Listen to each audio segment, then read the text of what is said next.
Daniel Carter had been a police officer for 12 years. He was calm, rule-abiding. But the one who held the most special place in his heart was his partner, Rex, a German shepherd. Rex had silently sat beside him on the day they first met, as if silently swearing loyalty without waiting for any commands. They were the most successful canine team in the police department, from narcotics to smuggling, hostage operations to rescue missions. They had been on every operation together. Every morning they woke up together, trained together, and patrolled together. Daniel had formed a bond with Rex that he couldn't form with most people. That day, there was another operation. A tip-off had been received about illegal weapons hidden in a warehouse.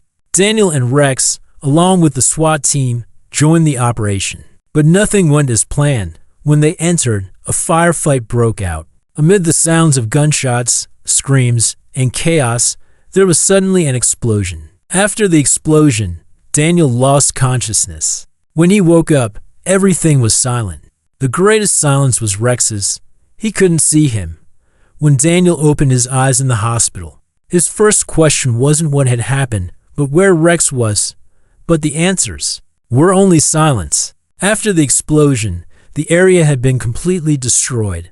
Most of the people trapped under the rubble had been rescued, but there was still no news of Rex. For days, search and rescue teams worked. The area was scanned with thermal cameras. Food was left. Daniel even participated in the search efforts himself, despite having broken ribs after receiving special permission. He desperately looked at every snow mound, every base of the trees. But there was no trace. On the third day, Rex's collar was found. Along with a broken chain, it was lying under a tree by the riverbank. There were blood stains, but no body. The department report was clear. Rex was missing and most likely dead. But Daniel never accepted this. He still woke up at night, calling for him in his sleep, hiding the empty food bowl in the garage. He hadn't let anyone remove the rug where Rex used to sleep. Maybe he'll come back one day, he would always say. Over time, people tried to cover up this obsession. Mourn and move on, they told him. But it wasn't mourning. It was an unfinished bond. Rex, however, was very far away, fighting for his life in the mountainous regions of Colorado. Near an abandoned hunter's cabin deep in the forest, he was injured. The chain had broken, but the scars on his body weren't going to fade anytime soon. Still, he was alive. And every day, he was waiting for Daniel. Time heals some wounds, while it only deepens others. Daniel Carter was no longer on active duty. The trauma he had experienced after the operation had left him with permanent scars. He had retired.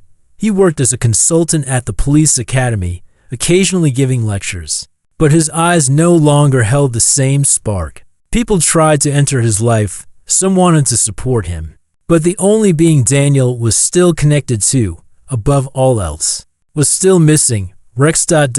Every year, on the anniversary of the explosion, Daniel would go to the same place. He would silently stand before a small memorial stone, leaving a bowl of water and Rex's favorite old ball. Maybe one day you'll come back, he would always think to himself. Rex, however, was still alive.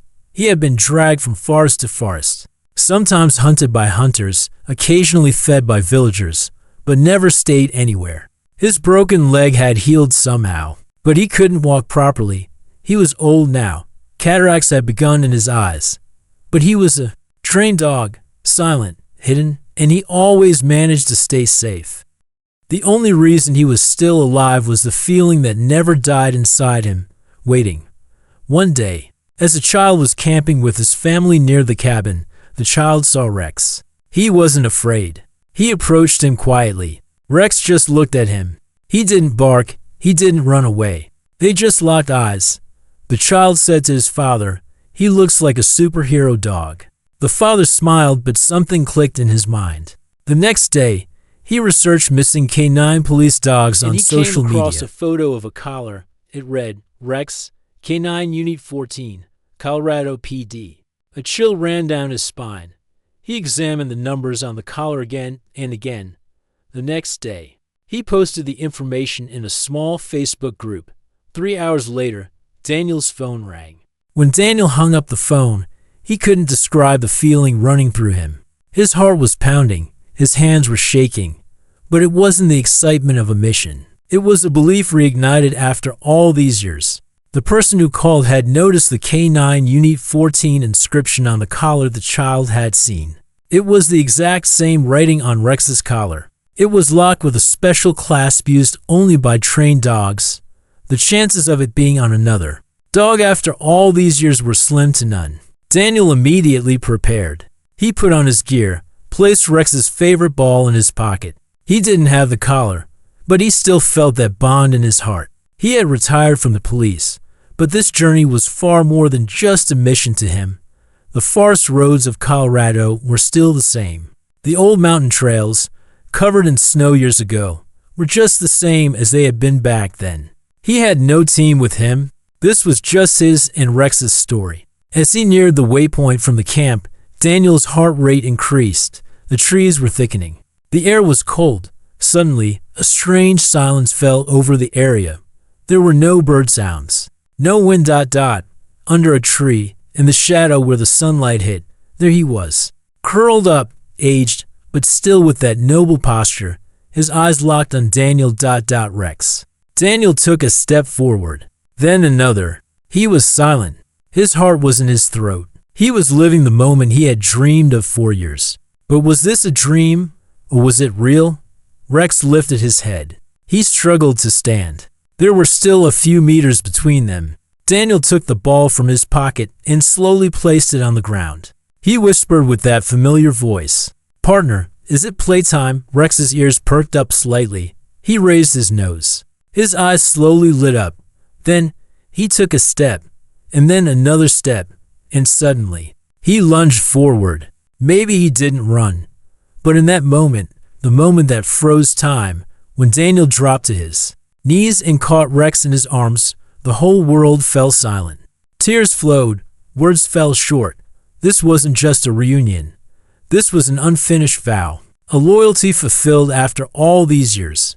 Daniel and Rex one day set out together for the old police station. They wanted to go back to the police department, see their old friends, and show them that Rex was alive and that they would have many more years together.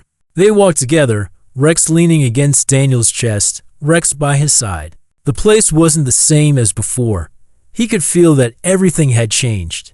But even though everything changed, some bonds remained the same.